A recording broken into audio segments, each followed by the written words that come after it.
Here we go. This is the Skip Bayless Show, brought to you by FanDuel, America's #1 sportsbook.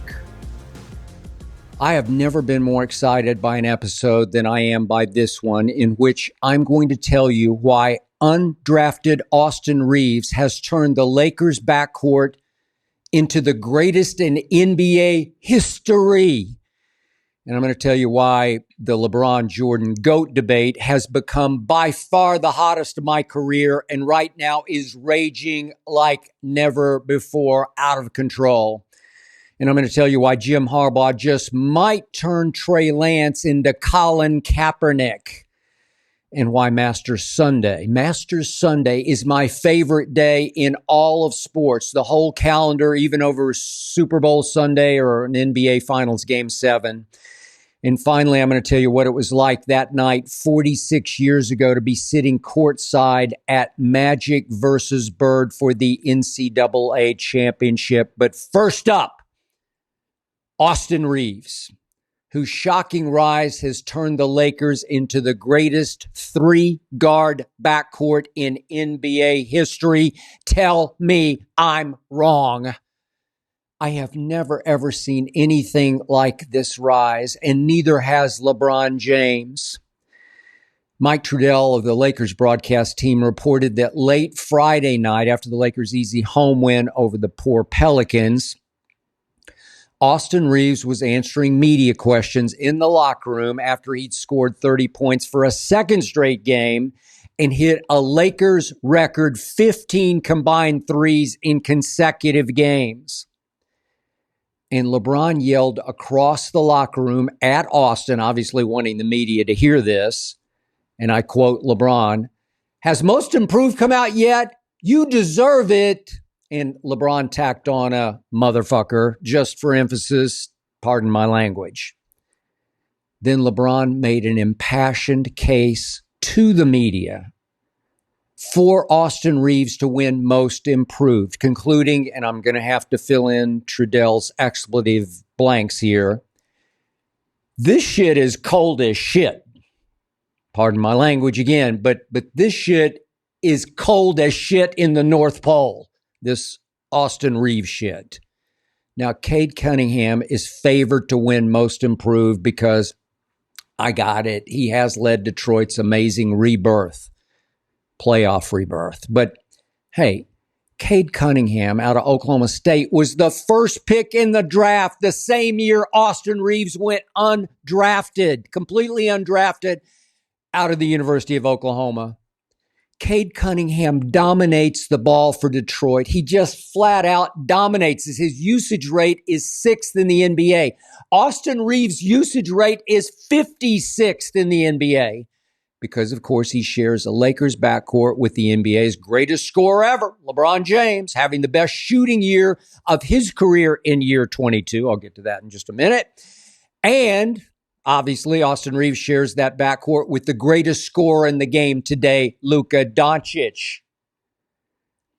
When Luka joined the Lakers, that was back on February 10th, silly me, I thought the player who would suffer the most would be Austin bleepin' Reaves. I thought Austin would become the odd man out, the highly unnecessary third wheel, the Where's Waldo, who would no longer fit in this historically great LeBron-Luka picture. Instead, in a complete shock to me and also to LeBron, Austin Reaves has held his own. He's carried his weight. He's made the Lakers backcourt a triple threat, equal parts triple threat. Since Luka arrived, Austin Reaves is averaging 22, 5, and 5.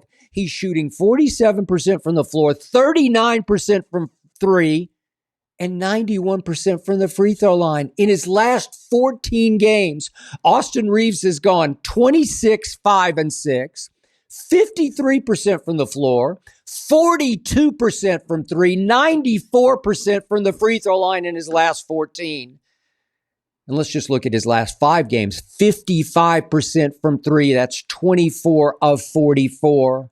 Even more incredible to me, undrafted Austin Reaves has become the Lakers' most trusted closer The man they look to in the clutch, not LeBron, not Luka, Austin. He had 9 crucial late points at Chicago, but couldn't quite overcome LeBron's killer turnover and Josh Giddey's half-court buzzer-beating game winner. Then against Golden State last Thursday night, Lakers down 11 after 3 quarters. Austin Reaves scored 20 in the fourth on 6 of 9 threes, but couldn't quite overcome Steph's 9 fourth-quarter points and 1 big late three. Just one. Austin Reaves deserves most improved because I have never, ever seen a player improve as much as he has from college on. He was lightly recruited out of rural Arkansas, went to Wichita State for a couple of years, didn't do much, transferred to Oklahoma, sat out a year, and played 2 more years of college basketball for the Sooners, in which he shot 27.7% from 3 over those 2 years. I watched a lot of those games. Being the Oklahoma fan I am, only things that caught my eye about Austin Reaves were that, well, this kid does have a nice feel for the game, and this kid played hard every single second. He competed. He actually outplayed Cade Cunningham that year in Stillwater, though Cade's Cowboys won both games home and away. I know, I watched, but 27.7% from 3, undrafted. But LeBron James, highest IQ in basketball, took one look at Reaves during a players-only camp in Las Vegas ahead of Austin's rookie season, and LeBron James told GM Rob Pelinka, I want him on the team. Not on the South Bay Lakers G League team, nope. On the Los Angeles Lakers. Austin Reaves undrafted. And guess what that undrafted kid did? He averaged 7 3-2 his first year, then 13 3-3 his second year, then 16 4-6 last year, and now 25-6 this season. 20 points, 5 rebounds, 6 assists this season. One of only 8 qualified NBA players averaging those numbers. That would be SGA, LeBron, Joker, Giannis, Jason Tatum, James Harden, Cade Cunningham, and the undrafted kid from rural Arkansas, Austin Tyler Reaves. Go figure. In the last 30 years, only 2 other undrafted players have averaged at least 20 points a game for a whole season. That would be Fred VanVleet, 2022, and Mike James way back in 2006. But those 2 weren't sharing a backcourt with LeBron James and Luka Doncic, were they?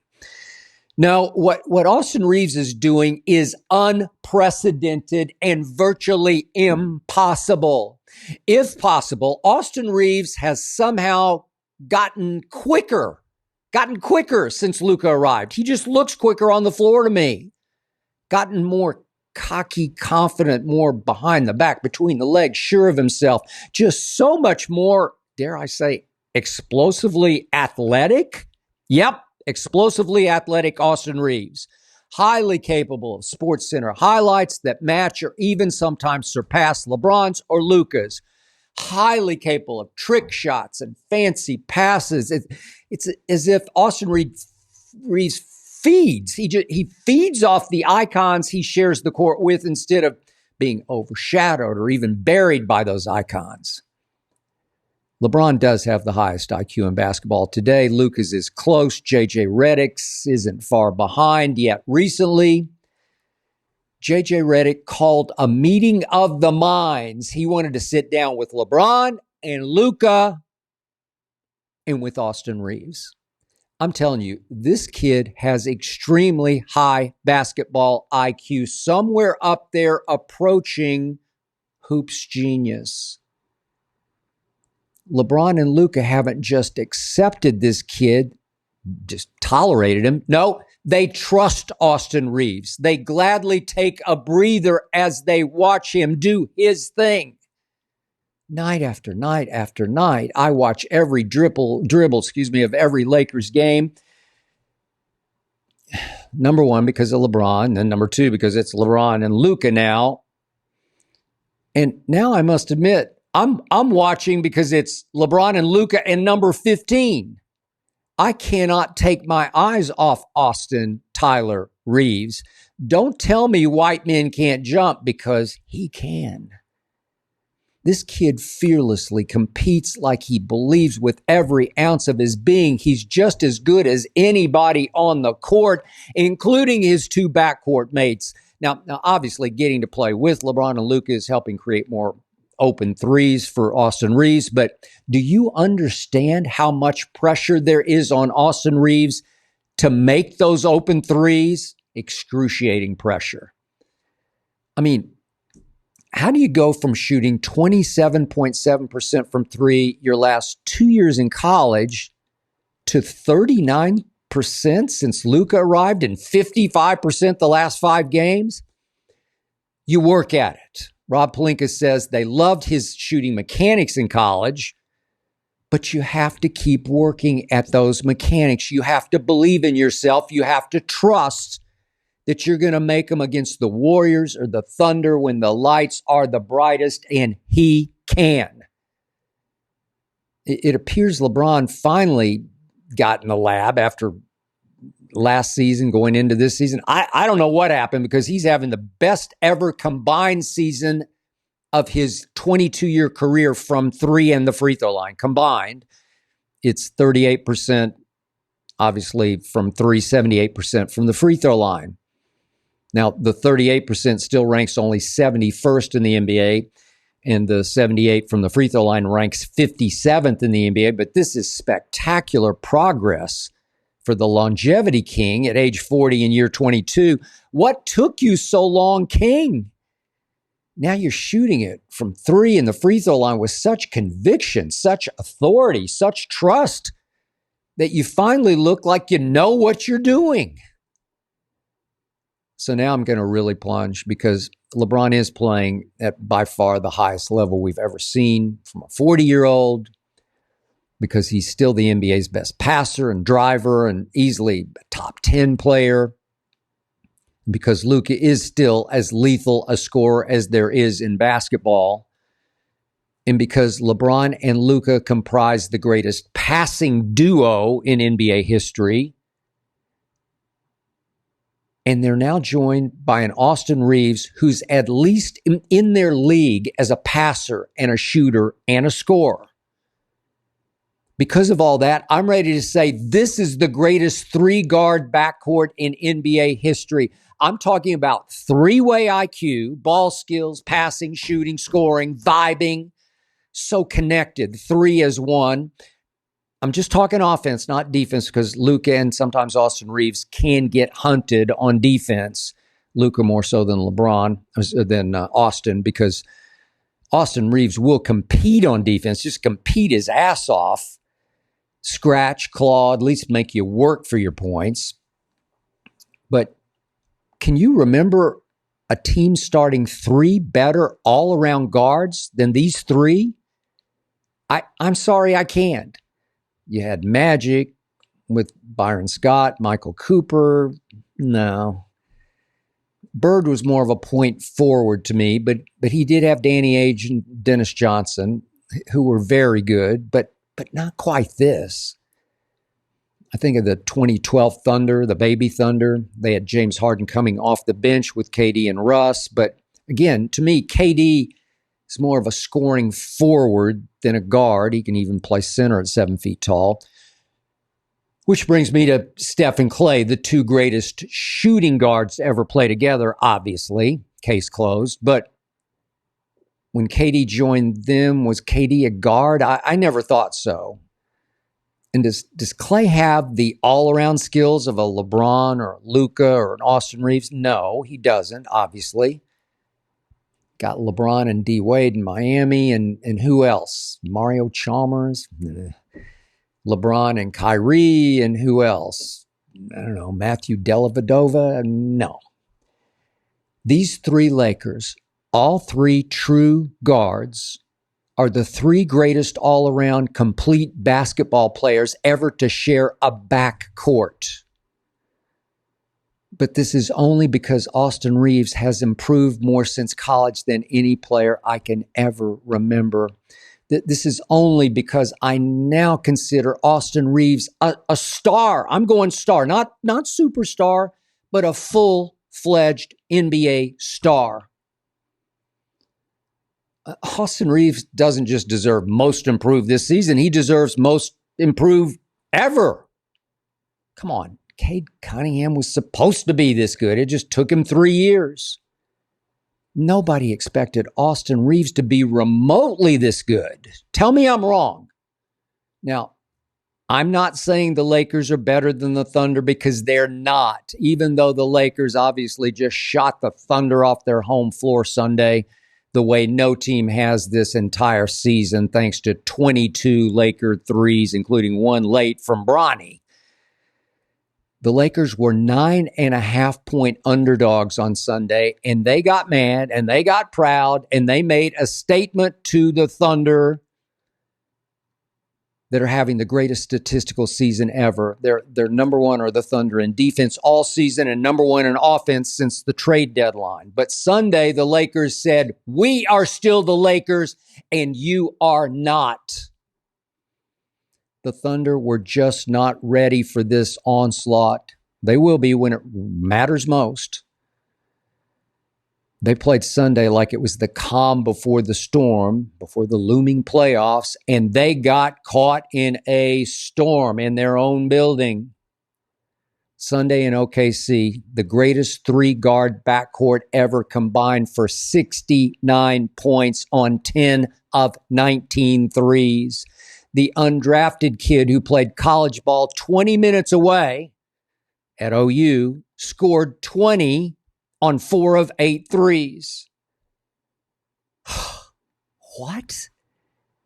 To quote LeBron bleeping James, this shit is cold as shit. Whew. Speaking of FanDuel, as I did at the top of the show, FanDuel is giving all new customers a shot at $250 in bonus bets. So join FanDuel today. Join right now. You'll get started with $250 in bonus bets if your first $5 bet wins. From three-pointers to steals to assists, FanDuel has so many ways to bet your favorite player props. Plus, after the game tips, you can even combine live prop bets into a same-game parlay for a chance to win big. Saturday, I thought Auburn had Florida, then that happened. I thought Duke had Houston, then that happened. Tonight, Florida is a 1.5-point favorite over Houston in the championship game. I'm leaning Florida because Walter Clayton Jr. has been the best clutch player in this tournament from the start. But what do you think? Take a shot. Visit FanDuel.com/skip right now. Visit FanDuel.com/skip to get in on all the NBA play-in tournament action. That's FanDuel.com/skip for your shot at $250 in bonus bets. Quick sip of the breakfast of champions here, Diet Mountain Dew. Nectar of the gods. By far the greatest debate of my career is hotter than ever. Billions of blind witnesses out there are more convinced than ever that their man LeBron, their Lord and Savior Jesus James, has proven to be the GOAT, proven over time to be better than Michael Jordan. Father, forgive them, for they know not what they do. I know many blind witnesses believe what they believe because I've heard all this straight from their mouths at various appearances I've recently made. And what astounds and amuses me the most about their logic is they just don't want to hear the facts. They go blind, they ignore the facts, deny their existence, mentally scrubbed those facts from LeBron's resume. They believe with all their blind might that their man is the GOAT because their man set the all-time NBA scoring record. Took 21 years. And because I always say their man is still the greatest passer and driver in the game today. And to me, he's obviously the most durable superstar ever. And because their man is playing at a far higher level at age 40 than any players clearly ever played at. And because their man is a god on earth who has never gotten into any trouble. And he even created the I Promise School in his hometown of Akron. And because their man has, 1 billion followers on Instagram and 1 billion more on X. And he always entertains them with his expletive-laced posts. I mean, LeBron on social media and interviews, he just curses like a motherfucker, pardon my language, which I'm sure parents everywhere just love. All this blind witness logic is flat out laughable to me. Straight comedy. So today, I'm going to carefully explain to the billions of blind witnesses why Jordan was laughably better than LeBron. And I'm going to dare them to carefully listen to all my logic and refute it without ignoring it. I dare you. My overall premise is Michael Jordan was the mentally toughest clutch competitor ever. While LeBron is often proven to be the most mentally fragile superstar ever, born without a clutch gene. Jordan was the coldest-blooded basketball killer ever. LeBron is a very talented, nice guy who badly wants everybody to like him, even his rivals. He's too nice a guy to be anywhere near the not nice winner that Michael Jordan was. So we start with the obvious. Michael Jordan went 6-0 in the finals with 6 MVPs. Never had to deal with a Game 7, not once in his finals. LeBron remains 4-6 in the finals. And Ray Allen flat out saved him. Game 6 at Miami 2013, or he would be 3-7 in finals. And I can make a case that Kyrie saved him when nobody could make a last shot, and Kyrie finally did in Game 7 at Oracle 2016. Or, man, that would be 2-8 in finals for LeBron. Okay, so I've made a cheat sheet here that's just a fact sheet. And I'm going to start with the premise that LeBron is the all-time greatest scorer in the history of basketball. Obviously, that's a fact. But so is this. LeBron in regular season minutes played is at 60,000 and climbing. Jordan played 40,000 regular season minutes. It's 20,000 more minutes, blind witnesses. And in just 40,000 regular season minutes, Jordan won 10 scoring titles to LeBron's 1, 10-1. Obviously, LeBron's in year 22. And if you look hard at Jordan's career, he only played 11 full seasons that mattered. His career ended 1998. I was there in Chicago at the Chicago Tribune, the Last Dance season. He quit on principle.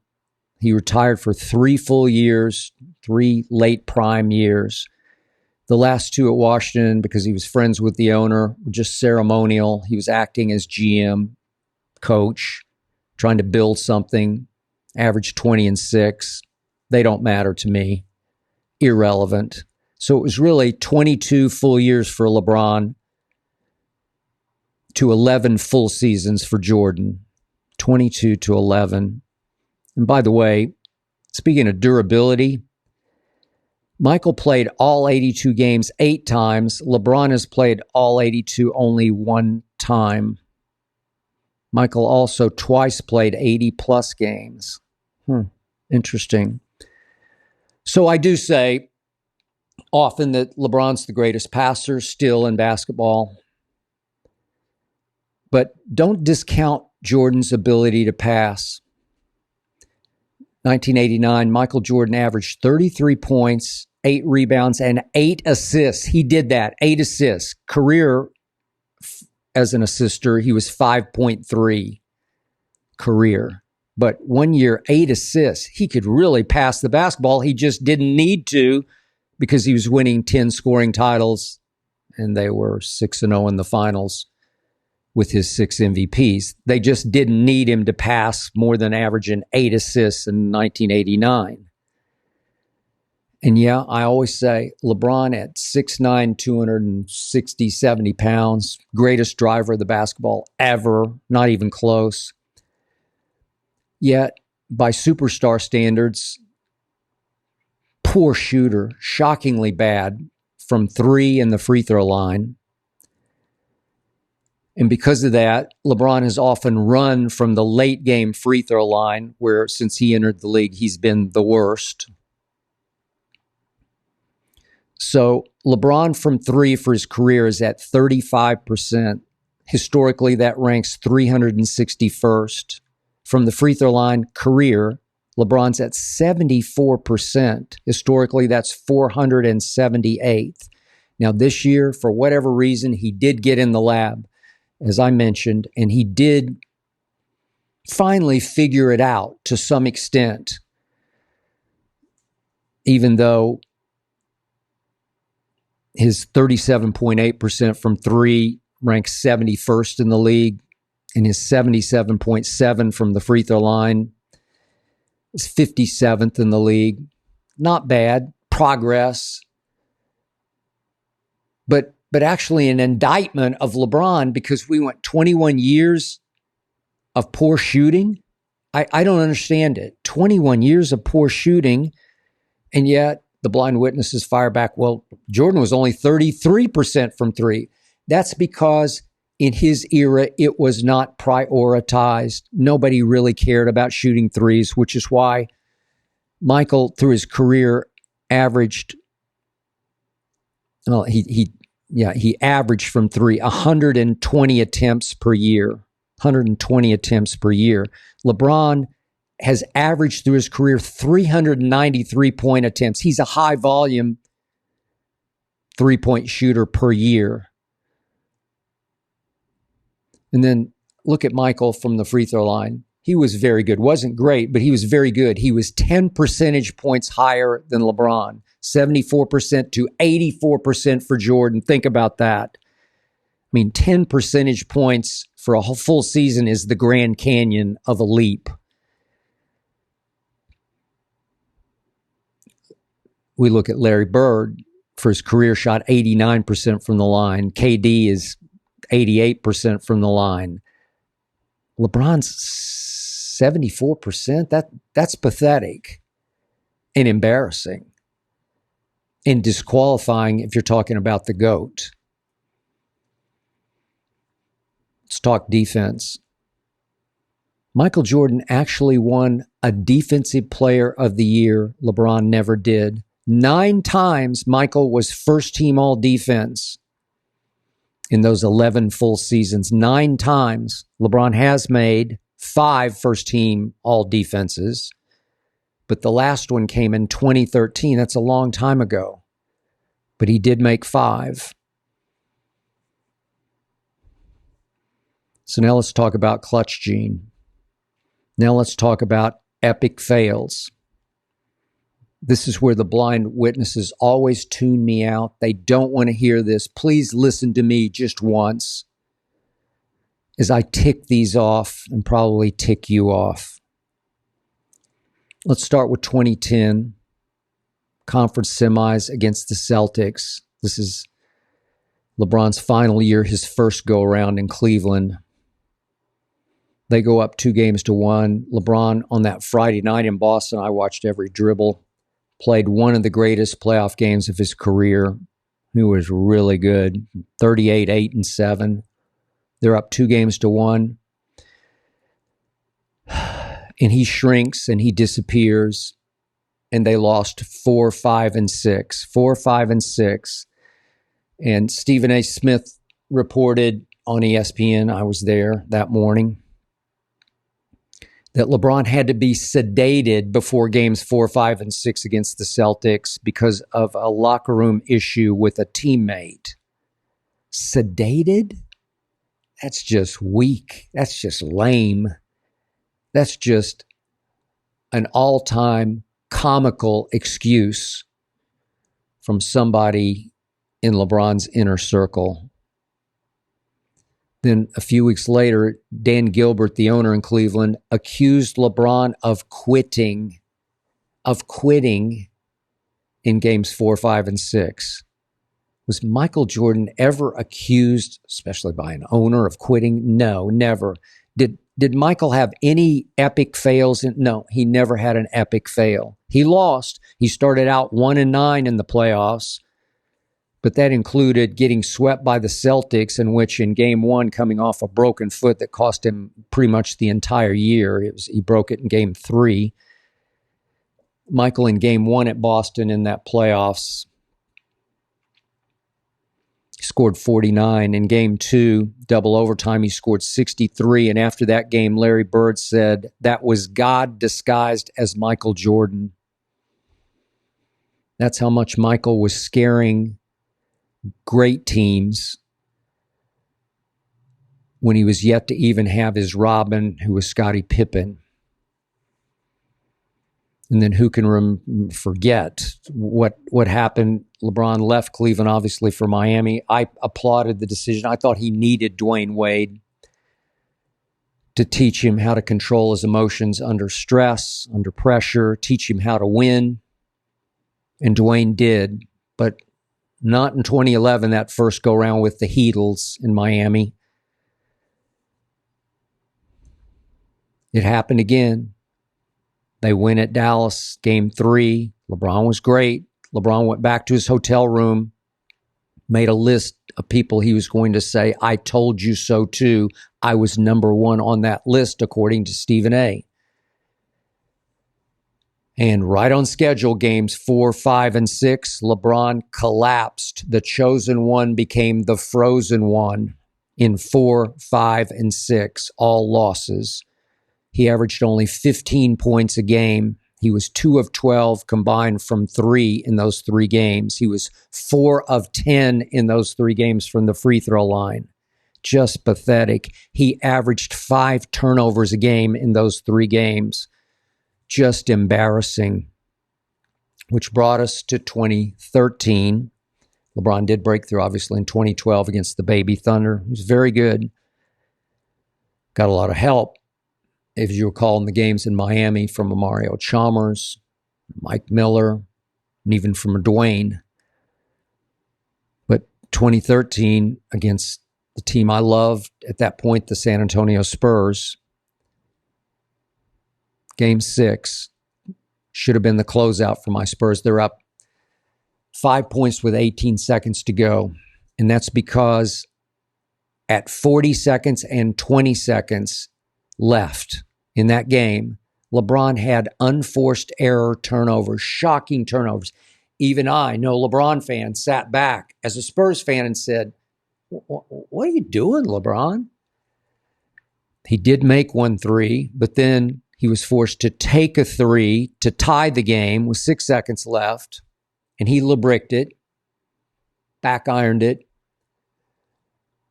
Long rebound. Chris Bosh tracked it down, kicked it quickly into the corner. Somehow Ray Allen, backtracking, got his feet behind the three-point line and hit the greatest clutch shot I have ever seen. Overtime. My team fell apart in overtime, and LeBron's legacy was saved by Ray Allen. Epic fail. Next year, 2014, LeBron's Heat got blown off the floor by the Spurs by a record finals margin. It was 1-1 going back to Miami for games 3 and 4. In game 3, LeBron had 7 turnovers. In game 4, he was very quiet. They lost the first one by 19, the second one by 21. Game 3 by 19, 4 by 21. Ball game. Embarrassing. Jordan, never. Then we got 2015, the comeback. I'm sorry, this is the first time against the Golden State Warriors. Comeback by the Warriors. Remember the first 3 games, I always say LeBron James played the greatest 3 games of his life because he didn't have Kevin Love and he lost Kyrie in overtime to a fractured knee of game 1. He was extraordinary in those first 3 games. But in game 4, in his house, with a chance to step on the Warriors' throats, they weren't the Warriors yet. They weren't sure of themselves. There was no KD. LeBron and company lost at home in game 4, 103-82, as Steve Kerr inserted Andre Iguodala into the starting lineup and put him on LeBron James, who went 7 of 22 that night, 1 of 4 from 3, 5 of 10 from the free throw line. And they lost 4, 5, and 6 once again, right on schedule. Jordan, no. 2016, they came from 3-1 down, did LeBron and company. But Steph, in the fourth quarter of a game at home, game 7, he had 2 of the last 3 at home and couldn't pull this off. In that fourth quarter, Steph was horrible. 1 of 6 from the floor, 1 of 5 from 3, didn't get to the free throw line, 1 huge turnover. But it took Kyrie, with 57 seconds left, making the 3 that won the game. LeBron had the chase down, but as I made the case, it was a bicycle built for 2. J.R. Smith cuts off Iguodala at the pass, sort of altered his route to the basket, made him hesitate for a second, and he wasn't able to go up strong and dunk it, and LeBron got it from behind. Way to go. Kyrie made the shot of shots. Then remember 2018 game 1, LeBron had the greatest shooting night of his playoff career up until the bitter end. Down 1, he gets the switch. Steph's on him. Little 6 foot, whatever, 3-inch Steph on 6'9" LeBron. He had a nice jumper, point blank from just beyond the free throw line. Kind of a Jordan-esque shot against Utah in game 6. And he starts to go up to shoot it, and he thinks to himself, no, if I miss this, we lose. And he kicked it to George Hill, who used to play for my Spurs. He's just a guy. Wait, you want George Hill to take the shot of shots? And Clay tackled him, fouled him, sent him to the free throw line, and right on schedule. George made the first one, way to go. Missed the second one. J.R. Smith got the rebound, lost his mind, dribbled the clock out, and LeBron sat and pouted through the timeout before overtime, and then wouldn't shoot for the first 3 minutes of overtime as they fell quickly behind and lost 17-7 in overtime and lost game 1. That could have been a GOAT case game. No. Yep. LeBron did break through and win one more championship, the Mickey Mouse Championship in the bubble. But as my friend Jared Dudley said on a podcast at the time of the Clippers, who were better than the Lakers that year, them boys didn't want to be in that bubble. They didn't. They all wanted to go home. They blew a 3-1 lead, you might recall, against Denver. Lakers took care of Denver, easily took care of Miami, and LeBron toughed it out and won a championship in Orlando, Mickey Mouse style. Remember 2023, Denver in the conference championship, conference finals championship round. Supposed to be 7 games. They lost in 4. They got swept. But all 4 of those games were close going to the fourth quarter. And in those combined 4 fourth quarters, LeBron shot 7 of 23 against Denver and 1 of 10 from 3. And in the closeout game 4 in his house here in LA, LeBron had 2 shots to tie in the final seconds and got neither of them to the rim. Neither hit the rim. Next year, which was last year in the playoffs, at Denver round 1, game 1, LeBron pouted in the fourth quarter because he'd taken so much criticism for his choking against Denver in the fourth quarters the previous year. He pouted and wouldn't shoot for the longest. A winnable game became a loss. Game 2 at Denver. Closing seconds, LeBron winds up with a wide open three. He actually had a little Jordan-esque push-off of Jamal Murray. Wide open. It's like a free throw from the three-point line. Kobe would have made it. Heck, Austin Reaves would have made it. Jordan, obviously. He closes his eyes and shoots it left-handed and makes it. LeBron missed it. And that was that. Even this year, it was a game against Charlotte. Charlotte was pathetic at that point. This was here in LA. Soon after Luka came. Late game, 5 seconds left, 1 second left. LeBron had 2 pretty good looks from 3 to tie the game, send it to overtime, and avoid an ignominious defeat at the hands of Charlotte. And he missed them both. I could go on and on. So the blind witnesses fire back, yeah, but what about the 8 that he's made? He's made 8 buzzer beaters in his combined regular season and postseason career. I'll give you 7. That one that he recently made at Indiana, it's a little tip in at the buzzer. Does that qualify as a walk-off shot? I guess. I'll give it to you. But I saw all these live. The first one that he made was January 23rd of 2009. It took 477 NBA games for LeBron to finally hit a walk-off shot. Regular season, guarded by Ronnie Turioff at Golden State. It's great that they were down a point. It was a do or die, and he made it. Way to go, LeBron. Then there was the shot heard around the world. Game 2 against Orlando.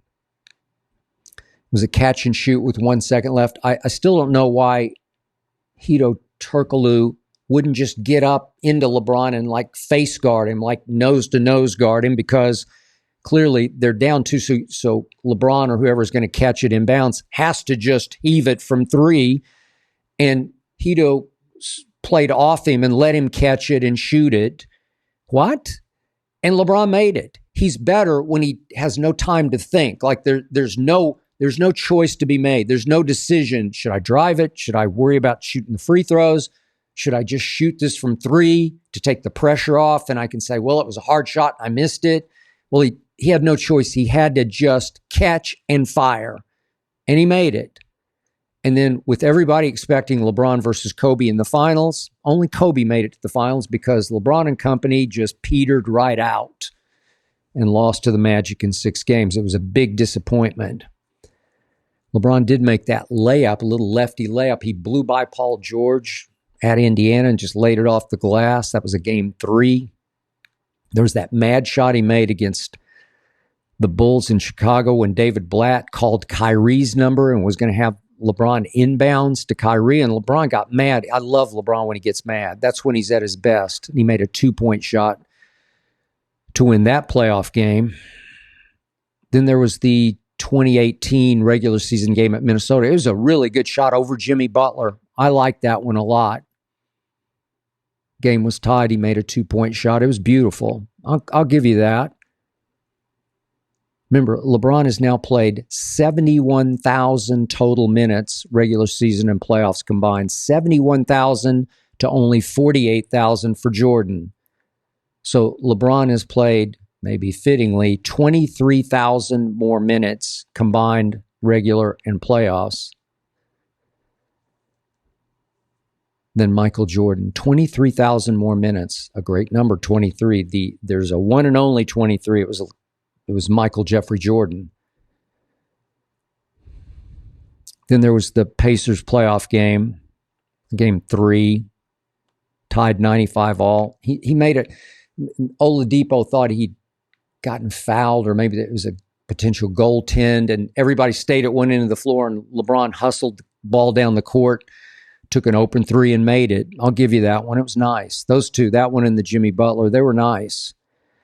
Then 2018 game 3 against Toronto, he made one on a rookie named Anunoby. And I swear it banked in, and LeBron wasn't trying to bank it. He got too deep, and the ball actually ticked off the edge of the glass and went in. And it actually ticked back online because I think LeBron yanked it and he lucked it in. So those are the ones. Not one of them mattered as in magnitude. Not one of them ended a series where you say, oh, I remember that one because it did that. Do you remember Michael Jordan, 1982 NCAA championship game against Georgetown? Do you remember a freshman called Mike Jordan at that point getting his number called for the last shot? Not James Worthy, not Sam Perkins. No, Mike Jordan made the jumper that won the game. I remember that because it won the championship. Remember the 89 playoffs? It was the deciding game 5 of that series against Cleveland at Cleveland. Remember Jordan hanging above Craig Elo? It became an iconic poster shot, walk-off, magnitude. And I was there courtside for that closeout game 6 at Utah. Remember him, a little subtle push off Brian Russell, then just hanging and holding the pose from just beyond the free throw line, to the horror of all those Utah fans. Still have a picture of it. Just a stunning moment. Michael stole the ball from Karl Malone down in the far corner, dribbled it all the way up with Scottie Pippen off to the side saying, I'm open.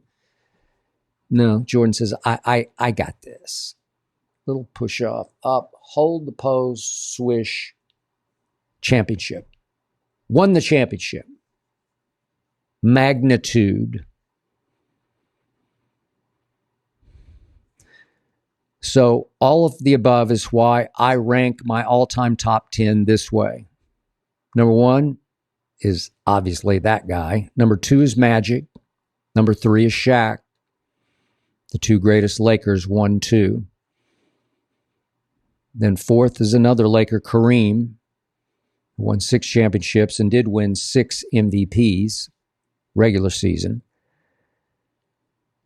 Next at 5 is my man Tim Duncan, who should have won 6 championships, if not for Ray Allen.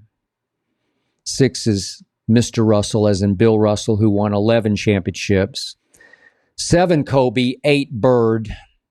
Both of them mentally tougher, clutch shooters than number 9, LeBron James. And 10 is the all-time stat machine, 7-foot 1-inch Big Dipper called Wilt Chamberlain. That's my list. That's my argument. There you have it, blind witnesses. That's my full argument, uninterrupted. If you're still watching or listening, I'm impressed. If you've let even 50% of my facts sink in, we're making progress. I'm not lying, not exaggerating, not embellishing. I'm closing the case that Jordan was laughably better than LeBron James. Open your eyes. Tell me I'm wrong. Now allow me to welcome Omaha Steaks to the show.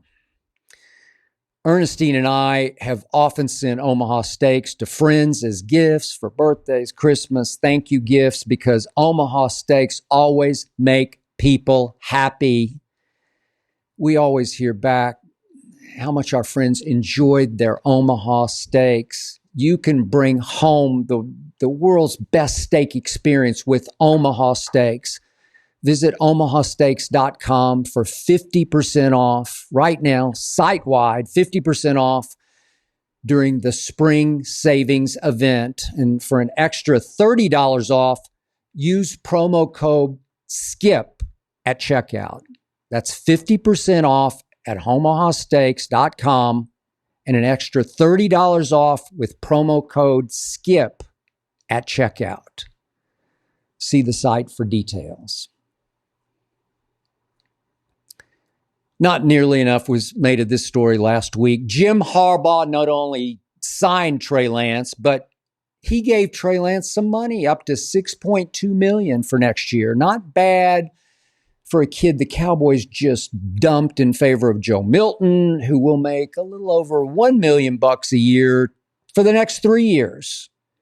Jerry's got to save some pennies at the most important position in all of sports, quarterback, so he can overpay Micah Parsons, who's no Myles Garrett or TJ Watt, or to me, even Trey Hendrickson or Aiden Hutchinson. At least I haven't seen that yet. Now, I believe Jim Harbaugh is thinking Colin Kaepernick.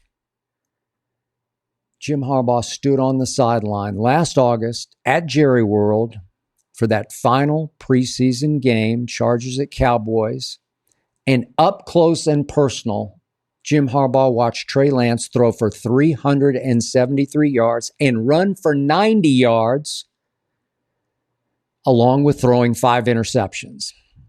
Look, I have long loved Trey Lance, but I immediately posted a video saying even I can't defend that. But I believe Harbaugh saw some Kaepernick. I believe Harbaugh flew back to LA that night thinking, man, I could work with that. Trey Lance is still only 24 years of age. He's 6 feet 4 inches tall by 225 pounds. And to me, he looks faster in pads, greater acceleration in pads while he's being chased than he timed at the combine, which was 4.69. Big arm, strong work ethic. Yep, some Kaepernick there for sure. I loved Trey Lance before his draft, just from the little I saw of him at North Dakota State. And so did 2 of the greatest minds in NFL history, Mike Shanahan and his son Kyle, who plunged. They traded 3 firsts and a third to go up from 12 to 3 in the first round and take Trey Lance. I gave them a standing ovation. But Trey Lance, after playing very little college football, in part because of the pandemic, was quickly thrown into a raging 49er fire, a loaded roster in need of a quarterback better than Jimmy Garoppolo, with fans expecting Super Bowl because 2 years before they had been to the Super Bowl and barely lost thanks to Jimmy Garoppolo's collapse in the fourth quarter to Kansas City. Trey Lance soon fractured a finger on his throwing hand. He tried to play through it. He struggled. He lost confidence. And his 49er career ended fairly quickly when he fractured his ankle in September of 22. I thought my Cowboys stole him for a 4th-round pick. Now I believe Jim Harbaugh stole him for $6.2 million. Look, I realize Harbaugh oohed and awed over Justin Herbert when Harbaugh took over the Chargers, obviously trying to rebuild Herbert's battered confidence. I thought Jim Harbaugh worked miracles with Justin Herbert last season as the Chargers did make the playoffs. Then came that playoff game at Houston.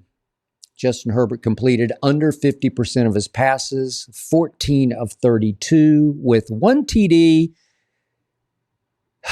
versus 4 interceptions. Final score, Texans 32, Chargers 12. I'm a big fan of Jim Harbaugh. I badly wanted Jerry Jones to hire Jim Harbaugh. But I've never believed in Justin Herbert, and I said so publicly before Justin Herbert went 6th overall in the draft.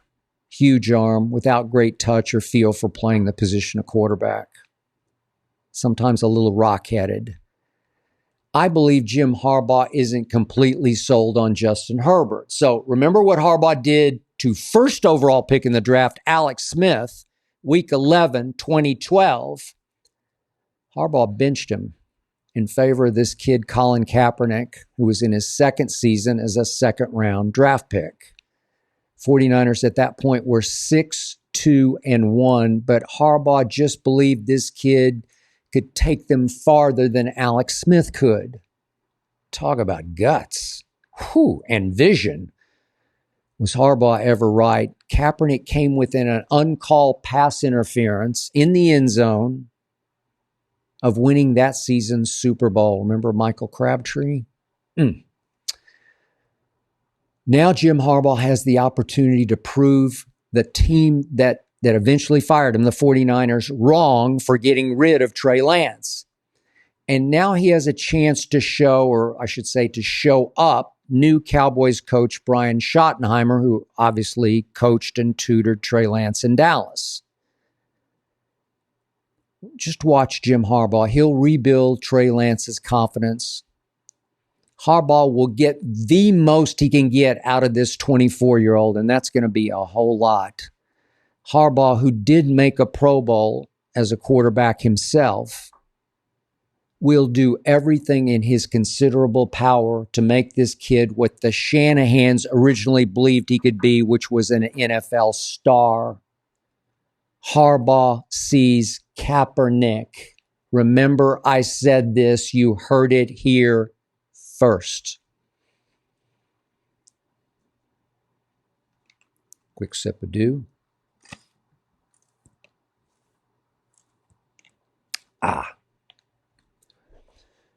Okay, here I go again, bashing the team I love the most. But I'm doing this as a public service announcement. I'm trying to fan the fan flames, your flames, our flames, because if we all keep screaming loudly enough, maybe Jerry Jones will finally hear and heed us and retire himself from running our beloved Dallas Cowboys, running them right into the ground, Jerry. So it was last week that I read Mike Sando's offseason breakdown in The Athletic, featuring lots of piercing insight from NFL execs and coaches quoted anonymously. I'm one journalist who does not mind anonymous quotes if you trust the writer and the writer's reputation, and I trust Mike Sando. The anonymous quotes in the Cowboy section made me want to throw up, but they also kept making me think, well, yeah, I told you so. I told you so. I tried to tell you so. One exec said, and I quote of the Cowboys, they are a well-run team. I don't know about that. But what they want to do and what their fans want them to do are two different things right now. They are more serious about staying relevant and keeping that brand up high than they are about winning. Yep, that's Jerry.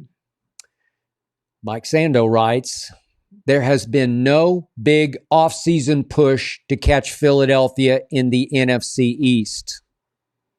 From the decision to replace Coach Mike McCarthy from within, Brian Schottenheimer, to signing Dante Fowler Jr. to replace DeMarcus Lawrence on defense. Yep. So another exec is quoted as saying, they are buying low on former highly drafted picks like Solomon Thomas, Kaiir Elam. But how often do those guys really pan out? Jeff Okudah, signed by Minnesota, is Exhibit A, third overall pick, now on his fourth team in 4 years. Told you so. Mike Sando writes, Micah Parsons, an outspoken voice on social media and through his podcast, took harsh criticism recently from his former teammate, DeMarcus Lawrence, who said this of Parsons upon signing with Seattle, maybe if you spent less time tweeting and more time winning, I wouldn't have left, said D. Law of Micah. Cowboy fans, trust me, this team is a mess right now. So another exec said of the Micah negotiation, if you wait out Jerry, he will pay. But there are people who think Parsons is out there a little bit and might not be worth paying at the highest level. So it'll be interesting to see where Dallas falls on that. Okay. Here's my point. Of course, Jerry knew exactly what he was doing the other day when he told the media he didn't even know the name of Micah's agent, that he wants to deal directly with Micah. Look, Jerry just wants to create controversy, detonate headlines and publicity for Jerry Jones, keep himself in the news as long as he can through this Micah negotiation until, you know how it works, the week before the season opener, when he will make Micah the highest paid defensive player ever. And that's after Micah has missed all of camp and will be rusty and susceptible to injury for the first, month or so of the season. Here we go again. This, Cowboy fans, is what we have to look forward to next season. Now, this from Sando's breakdown on the Commanders, the Washington Commanders, who I fear will be next year's Eagles, with Jaden Daniels, of course, still on his rookie deal. Sando writes, the Commanders signed or re-signed 23 free agents to one-year contracts, by far the highest number for any team this offseason. They traded for left tackle Laramie Tunsil and for Deebo Samuel. They surprisingly signed, it wasn't surprising to me, but surprisingly signed Javon Kinlaw to a 3-year, $45 million deal after releasing Jonathan Allen. So one exec said of the Commanders, they are going for it, as in win it all. Dan Quinn is like, let's go. I do respect that, said the exec. It's a boldness that is not afraid to fail, kind of like Howie Roseman in Philly pouncing on Saquon Barkley. Boom. Now the Commanders are going Howie Roseman on the Cowboys. The Eagles won't be quite as dominant as they were. They just lost too many players.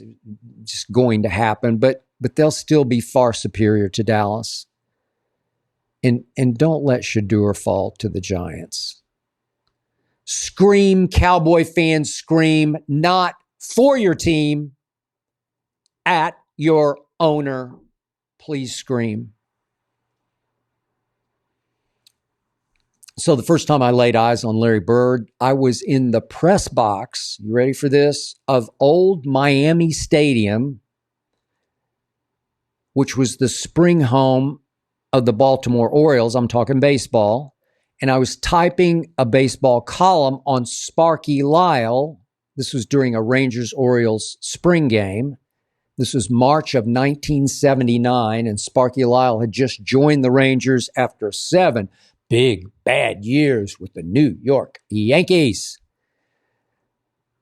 So as I typed, I kept glancing up at this little TV mounted up on the wall. I kept watching this blonde guy for Indiana State. I kept thinking, wait a second. Is that Larry Bird guy? Sound completely turned down. So in those days, there was no way to watch an Indiana State on TV. This was my first glimpse. I'd heard about this guy. I didn't even know if he's black or white. It's a white guy. Really? Okay. But this was the regional final against Eddie Sutton's Arkansas, featuring Sidney Moncrief. I'd written columns about Sutton and about Moncrief for my paper, the Dallas Morning News. So I was rooting for Arkansas, and I was having a hard time concentrating on Sparky Lyle or that spring training game that was going on down below me. Bird didn't look all that imposing physically, didn't look like he'd ever touched a weight, but he was in the midst of scoring 31, grabbing 10 rebounds, all below the rim. And little Indiana State hung on for the upset, 73-71, and was Final Four bound. The moment it ended, an Indiana State fan ran onto the court. This was on television. Ran right up to Bird, about to get in his face.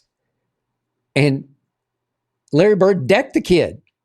Just stopped him and dropped him in his tracks. Quick punch. Boom. Right in the jaw. Imagine if the odds-on favorite for the Wooden Award, which Bird was at that point, if he did that today on television. Whoo! But in those days, it was here today, gone tomorrow, no internet, no social media. And by the way, a week later, on the Sunday before the championship game, when Bird actually won the Wooden Award in Salt Lake City, Bird didn't even show up for the ceremony. They were steamed, those people who ran the Wooden Award. I wrote about it. I criticized Larry Bird for not attending, but nobody really seemed to care. Blip on the national radar. In those days, the NBA Finals could be watched only via tape delay very late at night in the East. And the Final Four was still just this cute little college event that the country didn't really care that much about. But I sure did. I was about to cover my first Final Four in Salt Lake City that next week. I obviously wanted a closer look at this Bird character, a bird's eye view of Larry Bird.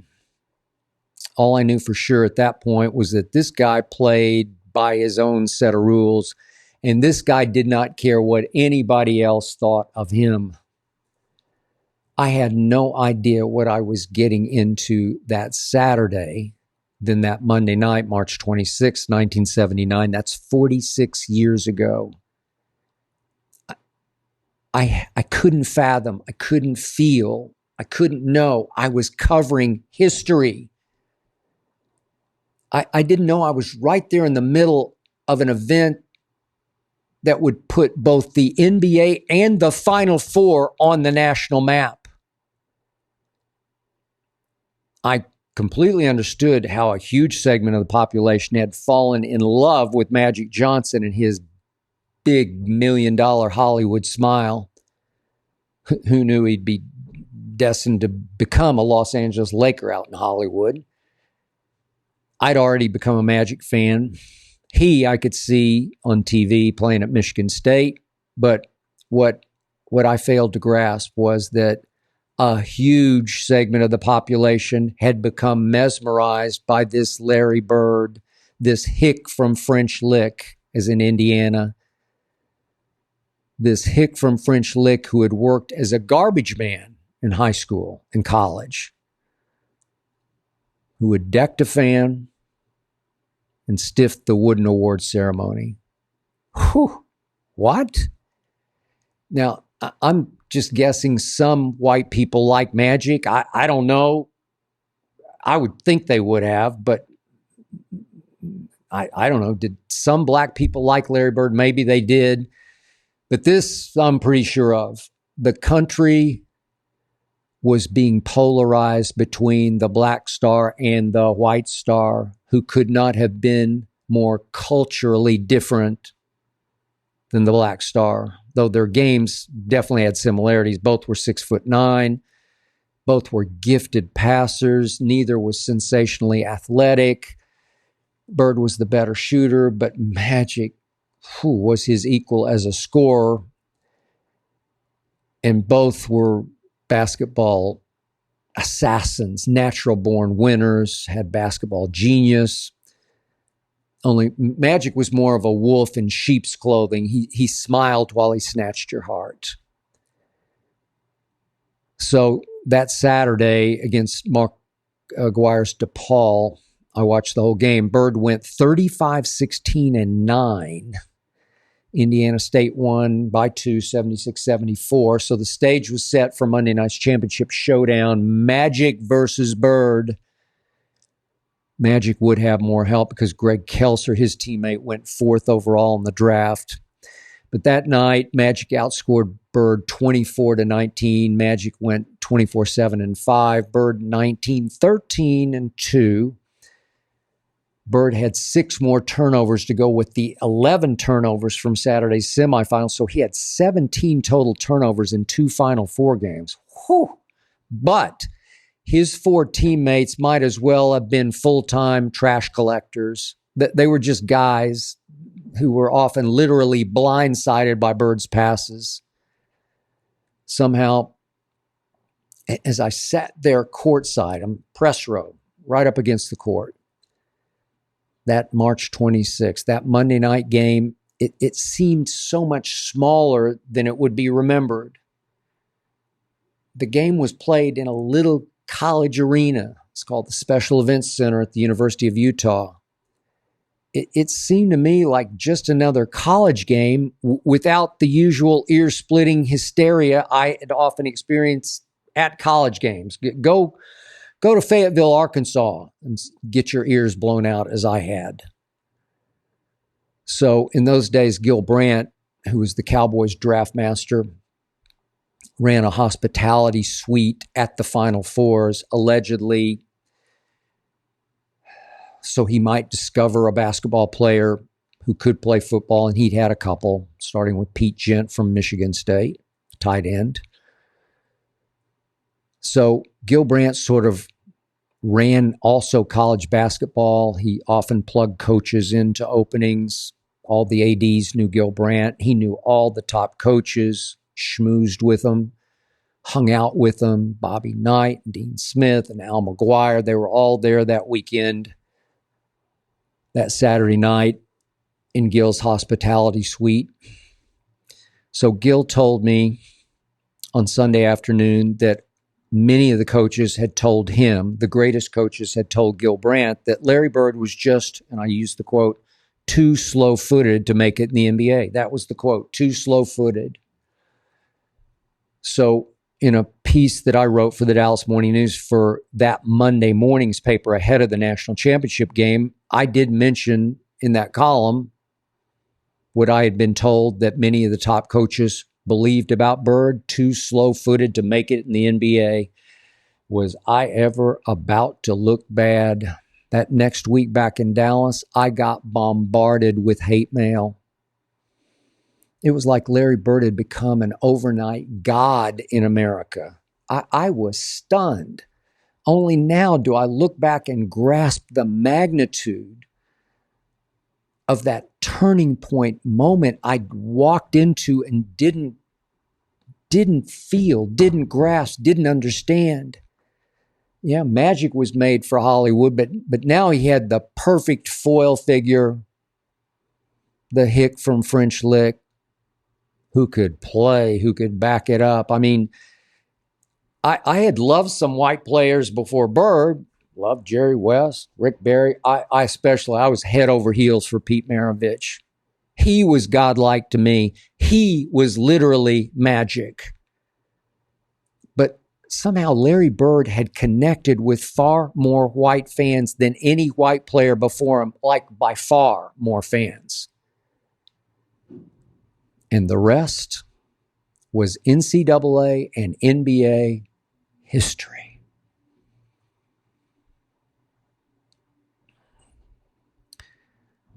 Quick story about the first time I ever met my brother, Lil Wayne. This is, I think, back in 2008.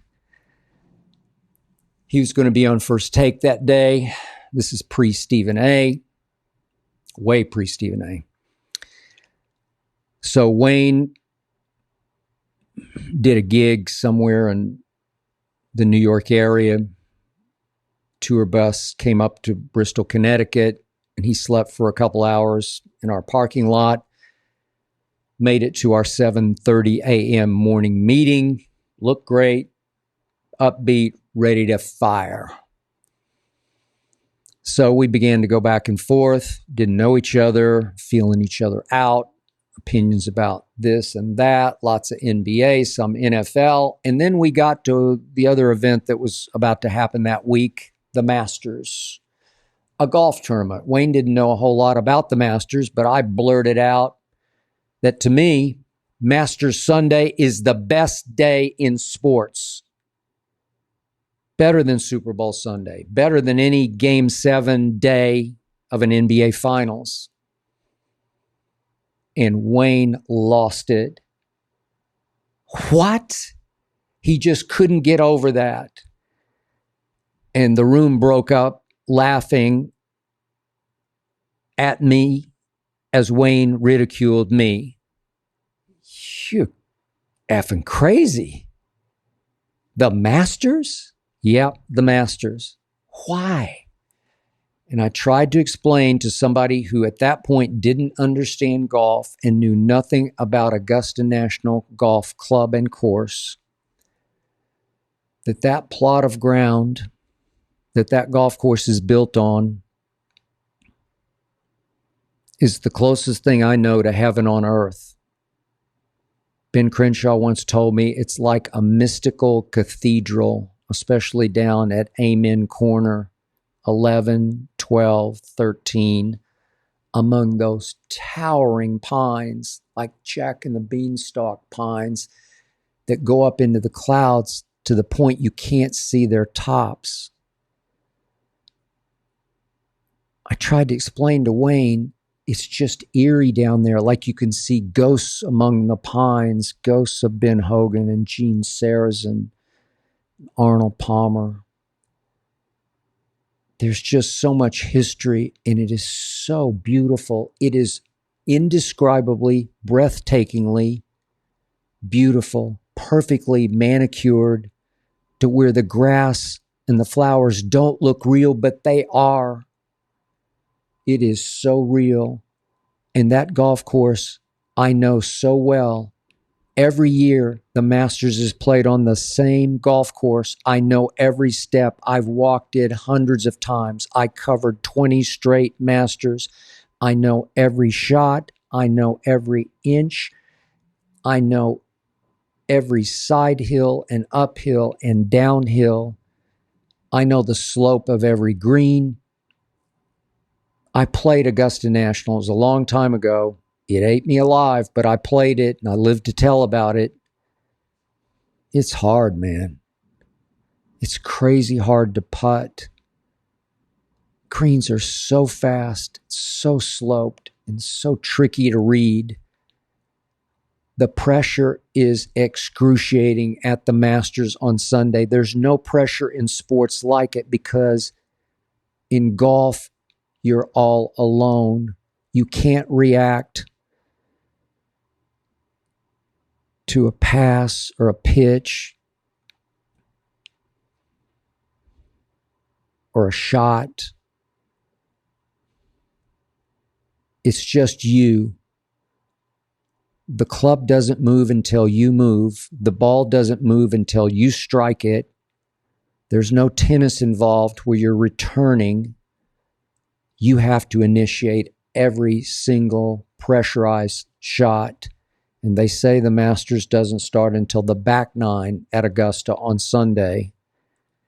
And it's so true because in 2011, I watched Rory McIlroy get devoured by the Sunday at Augusta pressure.